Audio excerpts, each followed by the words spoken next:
Looking at other artists' work can be very beneficial to our own photography in many ways, from expanding our perspectives by studying how they use different techniques and styles to simply motivating and encouraging us. One of my favorite ways to look at photographs is through photo books. They are one of the best ways to learn from the masters and to get inspired. But there is a lot of inspiring work that I see and find every day online, many times not available in any other way. And not just photographers, but any kind of artists, and not just visual art pieces like photographs, but also interviews, quotes, and whatnot.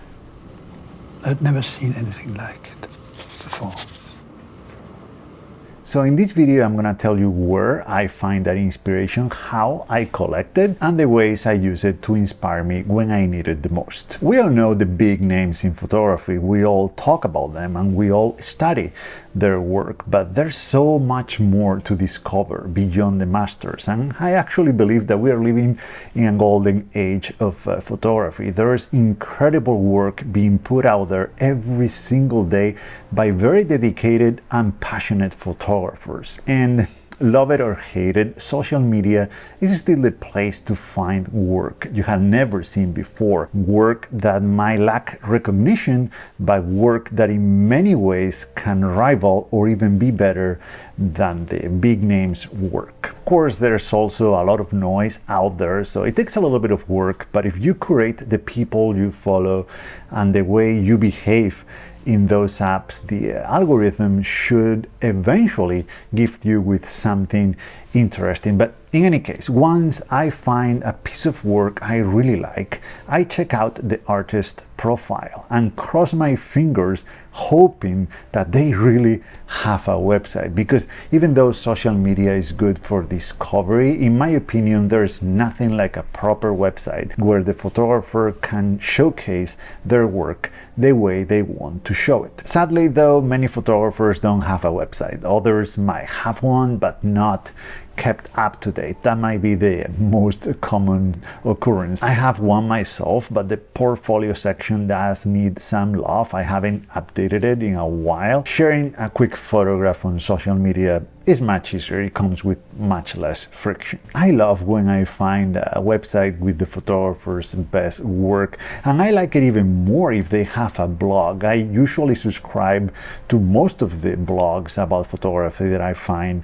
out there using an RSS reader. YouTube and podcasts are another two great sources of inspiration, and of course real life exhibitions, but those can be harder to come by, especially if you live in a small town. Once I find something, work or whatever it might be, that inspires me, I store it somewhere for later. We can get as complicated as we want here, but I like to keep it simple, because that makes it more likely that I will stick with that habit in the future. I use the built-in Apple Notes app on my computer and my phone because the content synchronizes over the cloud, but any app that does that will work just fine, and there are many of them out there. So how do I do it? Well, it's very simple. I have a notebook I call Inspiration, where I create a note for every photographer I find inspiring. I have an index note with links to all of them, so they are easy to find. And then I have other notes like random, where I might collect, well, random pieces I find. Let me show you how I do it using my own work and website as an example. Let's say that I found this new photographer I really love and find their work very inspiring. I create a note with the name, the website, and whatever other information I want to add. I check if they have a book with their work and see if it's something I'd like to have. If that's the case, then it might be worth buying or checking out at the local library if available. And since we are here, well, check out my latest book, Memories in the Fog, if you haven't yet. But even if I have the book, I like to have that work on my phone as well, so I can look at it when I need it the most, and that is when I'm not feeling it in the field. Maybe I just need to get some ideas, maybe I just need to get in the right mindset. And also I like to have it on my tablet because I can study those images, I can make notes on top of them. I would never do that on a photo book, of course. So I go over their portfolio and basically just screenshot the images I like, and I paste them on on the corresponding note. The resolution might not be the best, but that's not the point here. I also add other stuff, as I said, like quotes, interviews, videos, excerpts from some of their books or blog posts, and whatever I find inspiring from that person, from that artist. One very important thing to note here is that I only do this for the work that I truly find inspiring. This is not about creating an encyclopedia or anything like that by adding everything we find, just that work that speaks to us and awakens something inside us.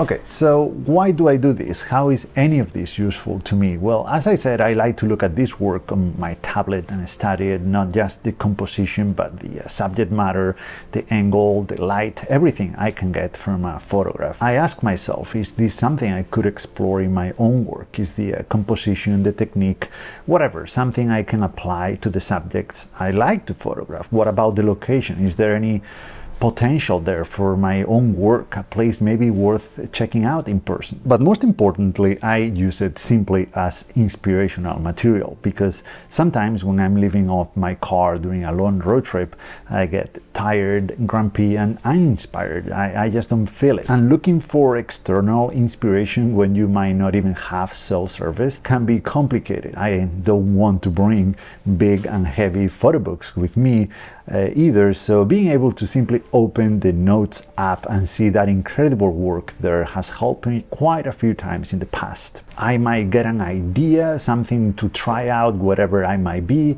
or maybe just the fact of looking at incredible work can be the spark that ignites my very own inspiration. Whatever it is, it's been very useful in the past and something you might want to consider as well. This is perhaps something that you are already doing, so I would love to hear from you what you think about this, and if you do something similar, where do you find your inspiration? Do you collect it in any way? How does it help you? Let me know in the comments down below. That's all for today. Thank you so much for watching, and see you in the next one.